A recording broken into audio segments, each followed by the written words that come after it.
What's up, guys? UFC 325 is this weekend, and I am here to bring you guys my predictions on the fights, what I think is going to happen, some good betting odds if there are any for the card, what I think is going to happen, kind of.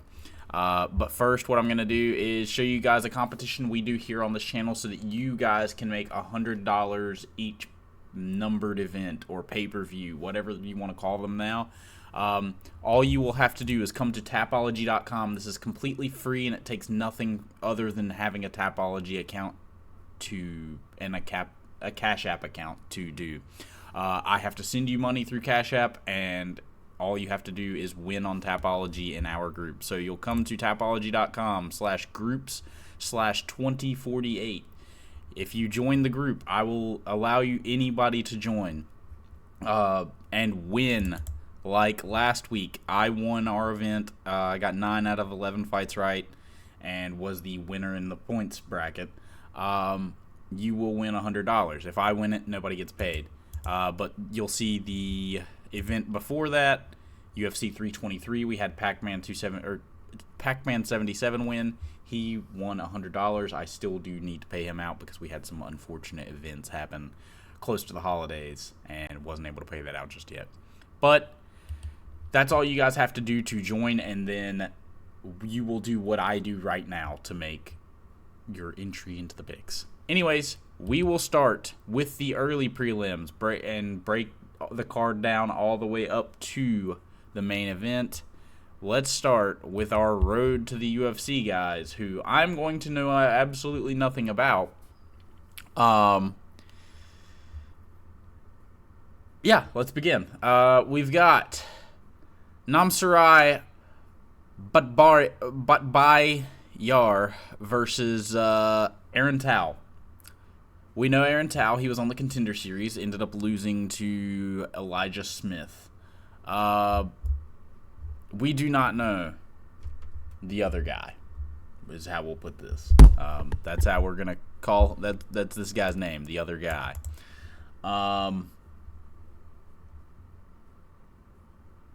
Aaron Tal being 32 years old, 6'4", 5'6", 5'4". Oh my God, I can't do it today. I do think he has power. He trains with City Kickboxing. The UFC probably wants him into the UFC. I'm going to pick Aaron Tal by decision, maybe. Yeah, I don't know. This other guy has pretty good ground game. It looks like he gets submissions, but, he's never really fought anybody. At least Aaron Tal has fought guys with winning records at some point in his career. I'm going to pick Aaron Tal by decision. I think this will be a tough fight for him. Good luck. Oh, yes. We've got Sulan Grangbao versus Lawrence Liu.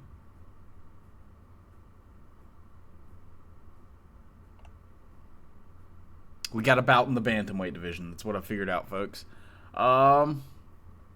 Got 5'6", 5'7", versus 5'9". Shorter with a longer reach from the dude with City Kickboxing.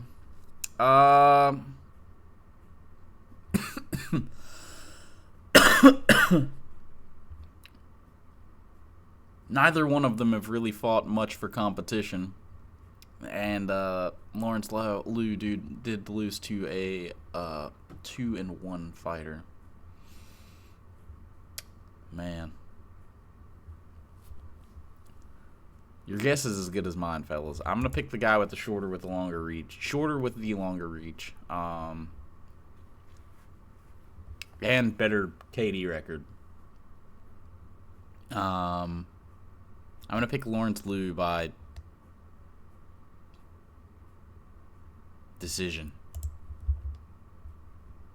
I don't know. I don't want to ruin my record with these fights because I had a good record going into this, but it is what it is.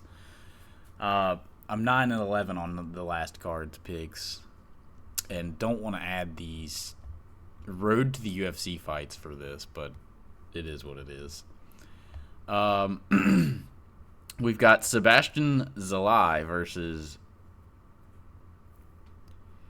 Kiichiro Nakamura.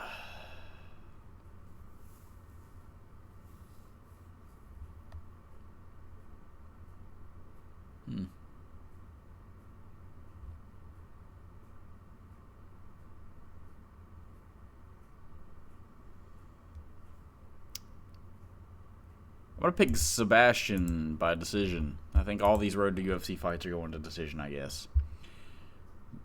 Oh, no, we still have one more. Jesus, we have so many. Okay, thank God the UFC starts after this.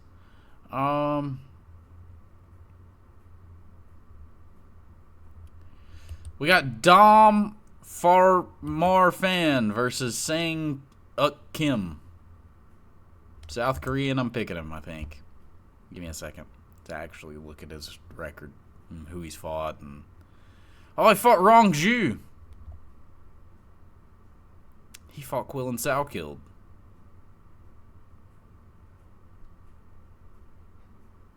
And he was able to beat a South Korean in Road to UFC. This looks like it should be a pretty close fight based on statistics and who they fought and all this, but I'm just gonna pick Dom Marfan by decision. The Street Buddha. Street Buddha, I mean. Sorry. Anyways, Khan Offley versus Yeza. We have our first UFC fight of the evening. Khan Offley versus Yeza. Yeza out here winning against Weston Wilson in his last fight. Very impressive performance. You know, to beat a guy like Weston Wilson is a real accomplishment in your UFC career. Anyways, now that joke's over, I think I'm going to be picking... Is it crazy that I want to pick Khan Offley to win this fight?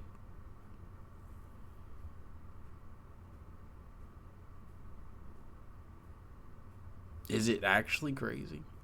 Like, this guy's coming off Road to UFC, lost to Gabe Santos, beat Weston Wilson, which means nothing. I mean, Khan Offley beat Ricardo Ramos, which means nothing.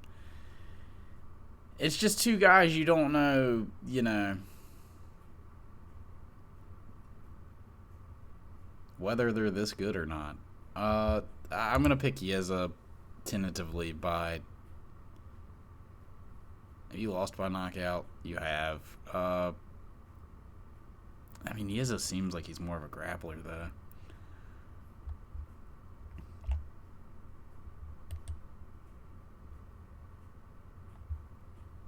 I don't know. I don't get it. I actually need to look at Yeza real quick.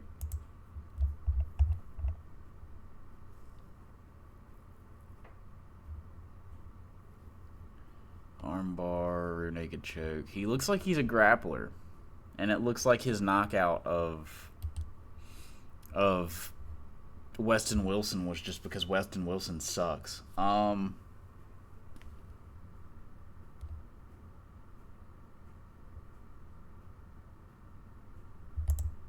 I'm going to pick Khan Offley by decision. I think he's going to win the grappling exchanges overall. I don't know. I think it's a pretty good underdog pick, too.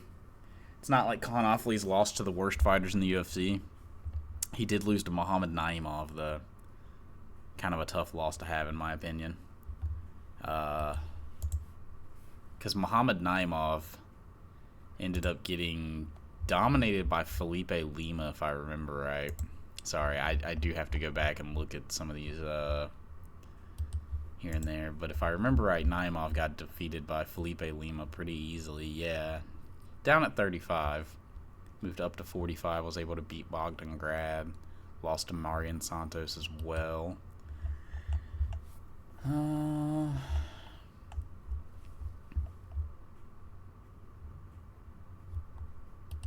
Yeah, I'm going to pick Khan Offley by decision. I think he's going to get the job done in this grappling match.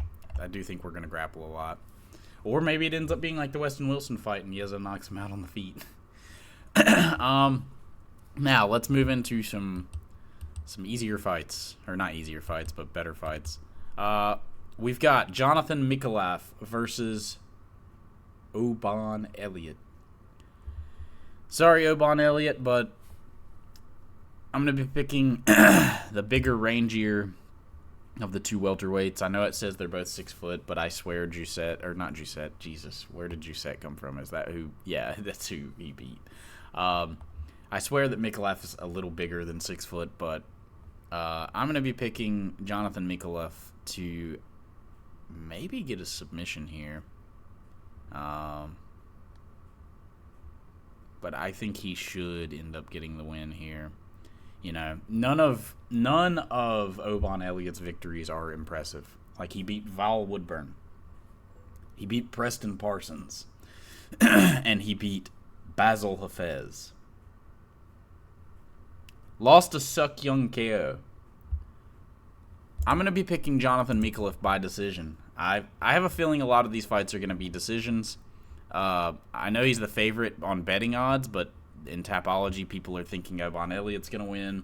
I'm going against the grain on Tapology, and I'm going to be picking Jonathan Mikolaev to win by decision.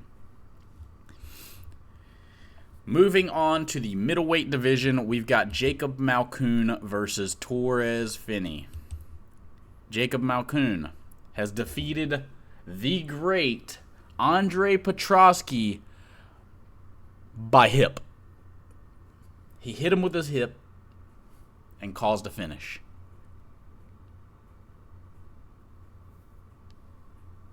I am going to be picking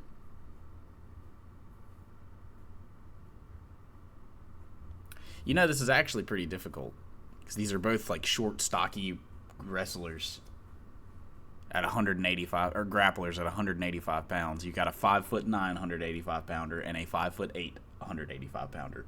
These guys are respectively 1 and 2 inches taller than me, a flyweight. These guys are short elves. Now here's the thing, though.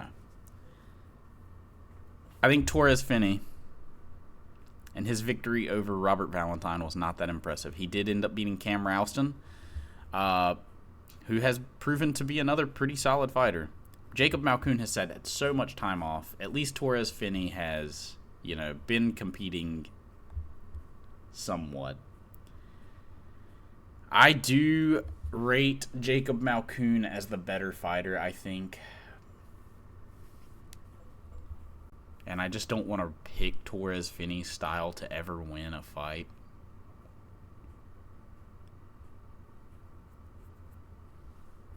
But man, it just feels like Finney has the more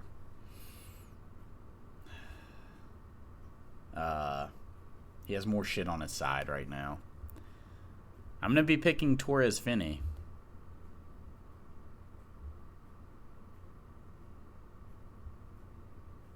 I guess. I really don't know.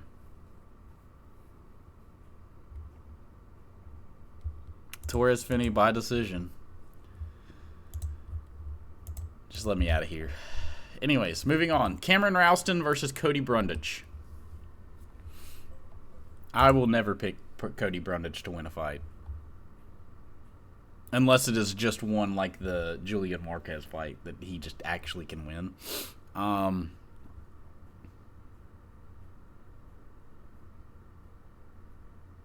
just going to pick Ralston to batter him.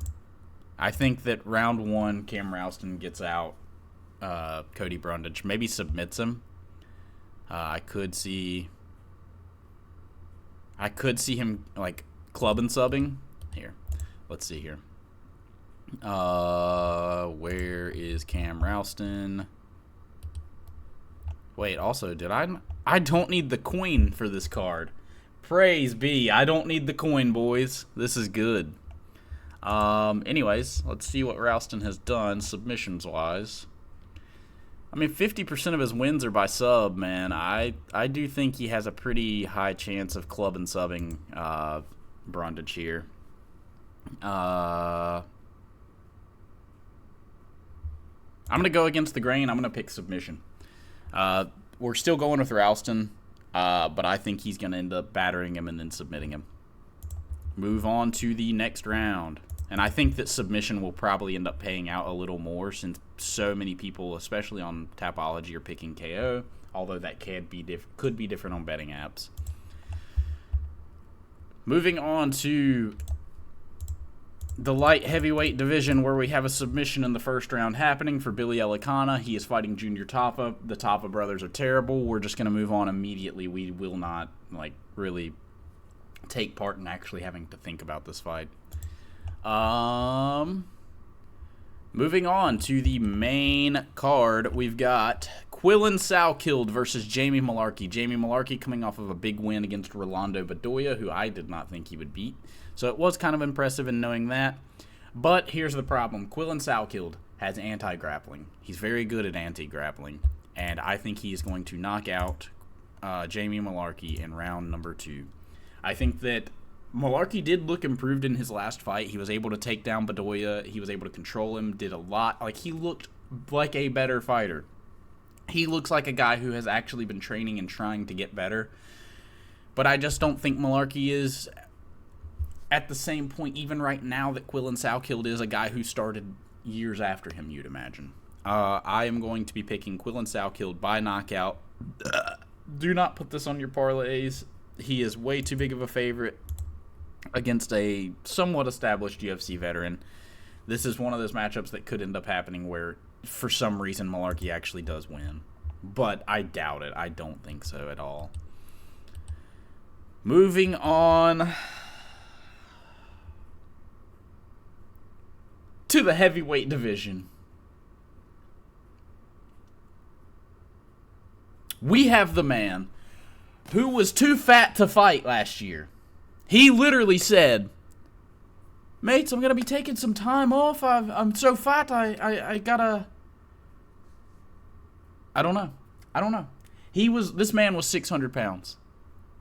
"Hey, bruv, I'm just going to eat you a little bit."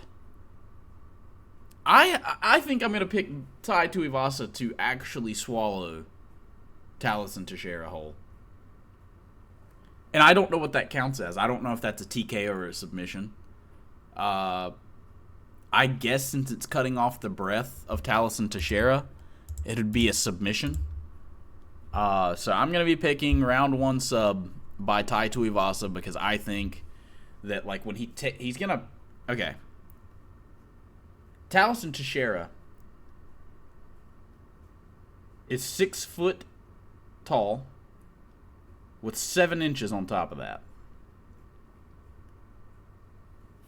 Talison is going to get his legs grabbed. Just like this. Ty's going to drop down, grab his legs, pick him up, turn him, and just start stuffing him down his gullet. And once he's down, he's not going to be able to tap. You're not going to hear much. It's probably soundproof, all the fluff. And the ref's just going to call it. It's going to be a submission. And we'll just move on to the next pick. We've got, in the lightweight division, Rafael Fiziev versus Mauricio Hufi. Anyways, guys, we're going to fix this. You've got Talison Teixeira, who knocked out the great Justin Taffa. We've talked about how great the Taffas are. And he beat Derek Lewis, who we just saw this weekend will give up as soon as any type of adversity shows up. And he can't get his little tricksy punches off. Now, Tai Tuivasa is on a 5-fight losing streak. He has lost to Cyril Gane, Sergey Pavlovich, Alexander Volkov, Marcin Tybura, and Jairzinho Rozenstruik, who I think all of which Talison Teixeira would lose to. I do actually think Tai Tuivasa has some motivation for this. This will be the last time I pick him if he ends up losing. But he has, if I remember right, he has actually fought guys this size before. I want to say he fought Struve. I might be wrong. I'm probably wrong. He did fight Struve. He ended up KOing him in round 1 at the very end of the round.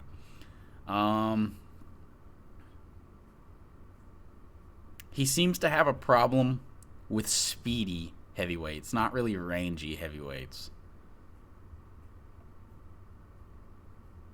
Outside of Alexander Volkov, who did just submit him. Now, when we look at this, does Talison Teixeira have any real subs? 1. He has 1 submission. Inverted armbar. I could see Talison Teixeira getting a submission, but I'm going to pick Tai Tuivasa by round 1 KO. Next, we actually move on to the lightweight division now. We've got Rafael Fiziev versus Mauricio Hufi. Oh, man, this is a really, really tough fight to call. Hufi has been working with Volkanovski. Fiziev is just always just a really good striker. Hufi's a much rangier striker. I think that Fiziev's going to be the more fast during combinations, like the 1-2-3. Like, he's going to be quicker than that, and in short bursts, like 1-1-2, you're going to have Hufi be way faster. So, like, anytime he's throwing his little pop, you're going to see him, like, quick. Like, he's going to throw it, and then the second one's going to be right behind. Whereas Fiziev's going to be pop, pop, pop, pop, pop. Like, you're going to get a 5-piece combination all within 2 seconds. But it's going to be like 80% power for him, and it's going to wear him out pretty quick. So I can see Mauricio Hufi in round number 2 knocking out Rafael Fiziev. I do think Fiziev is a much bigger dog or not bigger underdog. Like, he is much more live in this fight than a near even. I don't know. This is a near even to me. They're split. Like, this is a good fight. I can't wait to see this fight. This is an absolute banger. It's going to be awesome. I think Hufi ends up winning by KO, though. I just am not sure about the size of Fiziev at this point. We're talking about the dude who was wanting to drop down to 45. Next, we've got Dan Hooker versus Benoit Saint-Denis. Dan Hooker looks slow, although he does grapple very well. He anti-grapples very well. He did very good against the Gamrot fight, or in the Gamrot fight. Although I do think Benoit Saint-Denis is much more dangerous than Gamrot, which is why Dan Hooker was able to, pull off the comeback victory, if I think it was. Like, I think he had to kind of come back to win. But I think Benoit Saint-Denis is going to end up getting the job done against Dan Hooker in round number 2. I think he ends up getting a submission. I could see Dan Hooker anti-grappling and battering him, similar to how Dustin Poirier did even. Because, him and Poirier have similar styles in that sense. Like, they just are kind of walk-forward marauders with anti-grappling. And, yeah. Benoit is a walk-forward grappler with scary striking. I'm going to pick submission for Benoit Saint-Denis round 2. Next, we move to the main event of the evening. We've got Alexander Volkanovski taking on Diego Lopez in a rematch. I do think that Diego deserves a title fight again. He is the most active featherweight. He wins the most. He is the most winning featherweight. If you want to argue for these other guys, how about they compete as often as he does and win? These guys have not fought at the caliber of, like, the level that Diego Lopez has as consistently. This dude fights literally so often. Like, every 3 months, this dude's fighting. He deserves it. Movsar hasn't fought in so long. Movsar's fought like 3 times since they fought. Diego has fought like close to 9 times since then and won almost all of them except for the Volk fight. He deserves it. These other guys can go earn it. I do think that Diego has improved. Since watching the Jean Silva fight over, you can kind of see he cage cuts a lot better in the Jean fight. You can attribute that to Jean Silva's worse footwork than Volk, or you can attribute that to Diego getting better. I kind of mix both. I can see Diego clubbing him up. Again, I don't know why this keeps happening. I do this every time in rematches. I pick the same guy I picked the first time, and even if they've lost, and it just doesn't seem to work. But, like, I don't know. You always get that feeling because that guy was so close. Like, Diego dropped him with a paw punch. He literally hit him like this and dropped him. If Diego had landed like this, it would have ended the fight.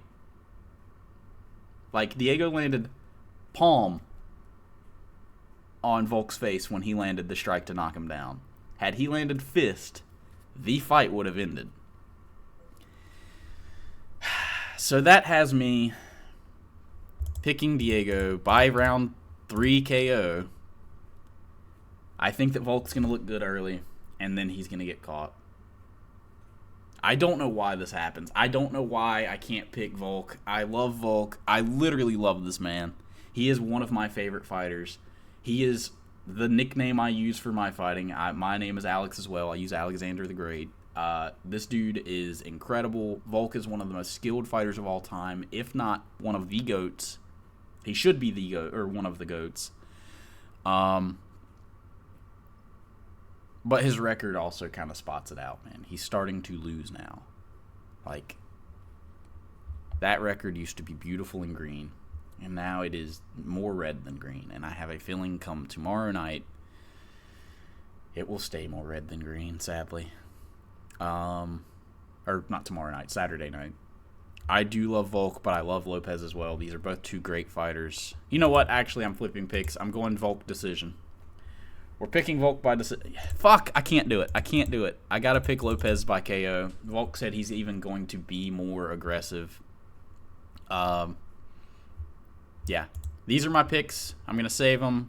We'll pull them back up and let you guys get a good peek at them again. Okay, so I've got Lopez by KO round 3, Benoit Saint-Denis by submission round 2, Hoofy by KO round 2, Tai Tuivasa by KO round 1, Quillen Salkiel by KO round 2, Elikana submission round 1, Ralston submission round 1, Finney decision, Mikalev decision, Offley decision, Marfan decision, Zalay decision, Liu decision, and Tao decision. These are my picks for the fights, ladies and gentlemen. Make sure you join our Tapology group for each numbered event. You can make $100 as long as you win the event. Just put in picks. It's as easy as what I just did. And you don't even have to think about it that hard. You can just throw in picks and probably end up winning. Sometimes we have really bad picks here. Anyways, guys, have a great rest of your day. I will see y'all for the fight companion. Bye.